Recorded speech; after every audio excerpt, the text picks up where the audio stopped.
എന്തൊരു പറയാനടാ ഒരുത്തരും കൊണ്ട് അറസ്റ്റിലായി. ഇൻസ്റ്റാഗ്രാം താരം യദു ഗിരീശൻ. അവൻ്റെ ഇൻസ്റ്റാഗ്രാം പേജിൻ്റെ പേര് മിസ്റ്റർ ഡിഫക്റ്റ്. അവൻ്റെ പേജിൻ്റെ പേര് ഡിഫക്റ്റ് ആണെങ്കിലും അവൻ കാണിക്കണൊക്കെ കാണണം. അമ്മോ മുടിയെല്ലാം കൂടെ ഇത്ര ഇങ്ങനെയൊക്കെ വളർത്തിയിട്ടിട്ട് നെഞ്ചും വിരിച്ച് തുടയും കാണിച്ചിട്ട് പാട്ട്, ഡാൻസ്, കോമഡി എന്ന് വേണ്ട എല്ലാ ചപ്പ് ചവറുകളും അതിനകത്തുണ്ട്. എൻ്റെ ആ നാടിയിൽ മൊത്തം പെണ്ണുങ്ങളുടെ കമൻറ്റാണ്. Oh what a hair, what a nice, bombastic explosion, മാങ്ങാത്തൊലി, തേങ്ങാക്കൊല എന്നൊക്കെ പറഞ്ഞ് കമൻറ്റുകളുടെ അയ്യേരുകളി. ഇവളുമാരായിരിക്കും ചെന്ന് വീണ് കൊടുത്തത്. വീണ് കൊടുത്തെന്നാ അപ്പം നിങ്ങൾ കാര്യം ഒന്നും അറിഞ്ഞിട്ടില്ലേ? അപ്പം എങ്ങനെയാണ് വക്കീലെ കാര്യങ്ങളെ കിടപ്പുകൾ?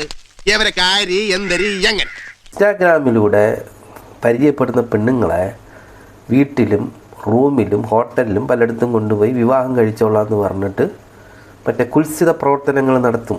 പെണ്ണുങ്ങൾ പറയുന്നത് ഇതിനെ പീഡനമെന്ന്, ഞാൻ പറയുന്നത് കുൽസിത പ്രവർത്തനം എന്നേ പറയുള്ളൂ. അപ്പം ഇങ്ങനെയുള്ള കുൽസിത പ്രവർത്തനങ്ങൾ 1-2 പേരുത്തല്ല, 15ഓളം പെൺകുട്ടികളെ ഇങ്ങനെ വലയിലാക്കി എന്നാണ് പോലീസ് പറയുന്നത്. എൻ്റെ അഭിപ്രായത്തിൽ ഒരു 35 പേരെങ്കിലും കാണും. അണ്ണൻ എങ്ങനെ ഇതൊക്കെ കൃത്യമായിട്ട് അറിയാമെന്നാ? ഞാൻ അവൻ്റെ കൂടെ പോയിട്ടൊന്നുമില്ല. ഇതിലെ പരാതിക്കാരിയായ പെണ്ണ് ആദ്യമായിട്ട് വിളിച്ചത് തന്നെയാണ്. എങ്ങനെയാണ് പരാതി എഴുതേണ്ടതെന്ന്, എവിടെയാണ് പരാതി കൊടുക്കേണ്ടതെന്ന് കൃത്യമായി പറഞ്ഞതിൻ്റെ അടിസ്ഥാനത്തിലാണ് പറസ് കിടന്നിട്ടുള്ളത്. ഇവൻ വിവാഹിതനാണ്, ഒരു കൊച്ചുണ്ട്, ഒരു ഇൻഷുറൻസ് കമ്പനിയിലാണ് വർക്ക് ചെയ്യുന്നത്. പക്ഷേ പുറത്ത് പറയുന്നത് അവൻ സൈബർ വിങ്ങിലാണ്. 28 വയസ്സേ ഉള്ളൂ, കല്യാണമൊന്നും കഴിച്ചിട്ടില്ല, ഒരമ്മയുണ്ട് എന്നൊക്കെ പറഞ്ഞിട്ടാണ് പെൺകുട്ടികളെ വളച്ചുകൊണ്ട് പോണത്. പക്ഷേ എല്ലാവർക്കും ഉള്ള വേറൊരു സംശയം എന്ന് പറയുന്നത്, കഴിഞ്ഞ കുറച്ച് മാസങ്ങൾക്ക് മുമ്പ് സുപ്രീം കോടതി ഒരു വിധി പറഞ്ഞിരുന്നു. സുപ്രീം കോടതി പലതവണ പറഞ്ഞിട്ടുള്ള കാര്യമാണ്, പരസ്പര സമ്മതത്തോടെ ലൈംഗിക ബന്ധം നടത്തിയിട്ട് വിവാഹ വാഗ്ദാനം നൽകി പീഡിപ്പിച്ചു എന്ന് പറഞ്ഞാൽ കേസ് നിലനിൽക്കില്ല എന്ന്. അപ്പോൾ പിന്നെ എങ്ങനെയാണ് ഈ യദു ഗിരീശനെയൊക്കെ അറസ്റ്റ് ചെയ്തത്?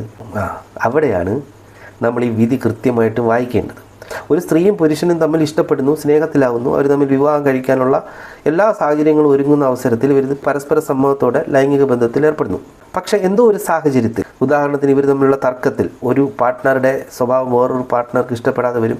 ആണിൻ്റെ വീട്ടുകാർ ഭയങ്കരമായിട്ട് ഈ വിവാഹ ബന്ധത്തെ പിന്നീട് എതിർത്തെന്ന് വരാം. അങ്ങനെ ഒരു സാഹചര്യത്തിൽ വിവാഹ ബന്ധത്തിൽ നിന്ന് മാറിക്കഴിഞ്ഞാൽ വിവാഹ വാഗ്ദാനം നൽകി പീഡിപ്പിച്ചു എന്ന് പറയുന്ന സംഭവം ഒരിക്കലും റേപ്പിൽ പെടില്ല, ബലാത്സംഗത്തിൽ പെടില്ല എന്നാണ് കോടതി പറഞ്ഞത്. സുപ്രീം കോടതി പറഞ്ഞല്ല വിവാഹ വാഗ്ദാനം നൽകി പീഡിപ്പിച്ചെന്ന് പറഞ്ഞു കഴിഞ്ഞാൽ നിൽക്കില്ല എന്നും പറഞ്ഞ് നാട്ടിലുള്ള പെണ്ണുങ്ങളെയൊക്കെ പോയി കളിക്കാൻ നിൽക്കരുത്, അവസാനം അകത്തായി പോവും. പിന്നെ വക്കീലെണ്ണൻ പറഞ്ഞില്ല എന്ന് പറയരുത്. എന്തിന്? അണ്ണ ഇൻഫ്ലുവൻസർ അല്ലേ, അണ്ണൻ്റെ സ്വഭാവം എങ്ങനെയാണെന്നാ. അപ്പം നേരം കളയാണ്ട് അടുത്ത മഴയ്ക്ക് മുമ്പ് എല്ലാവരും അവനവൻ്റെ കൂരയ്ക്ക് പോയി ചേരി. എല്ലാവരും പിരിഞ്ഞു പോയി, അല്ലെങ്കിൽ ഞങ്ങൾക്ക് ആകാശത്തേക്ക് വെടിവെക്കേണ്ടി വരും.